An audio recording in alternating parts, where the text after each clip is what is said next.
কিরে বন্ধু, কই যাইতাছস? আরে ভাই, আমার ফ্যামিলিতে অনেক সমস্যা, ওইখানে নাকি একটা বাবা আছে, ওইখানে যাইতাছি। তাইলে ভাই চলো, আমিও যাবো তোমার সাথে। চলো। বাবা বাবা, আমি অনেক সমস্যায় পড়ে আপনার কাছে আসছি বাবা। বলো, কি সমস্যা তোমার? আমার বউকে 6 মাস ধরে খুঁজে পাচ্ছি না, আপনি কিছু করেন। ও, এই সমস্যা।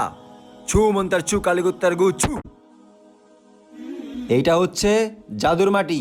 এইটা রাতে ঘুমানোর সময় তোর বালিশের নিচে দিয়ে ঘুমাবি। বাবা, কত টাকা আপনার? 5,000 টাকা। দাঁড়া ভাই, দেখি মাটিটা আমার হাতে দে তো।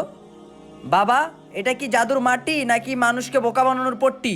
আরে তুই কি কর? দাঁড়া ভাই, আমরা একই পাড়ায় থাকি। বাবা, তোমার বউ যখন 6 বছর আগে হারিয়ে গিয়েছিল তখন কি তোমার এই মাটি কাজে লাগে নাই?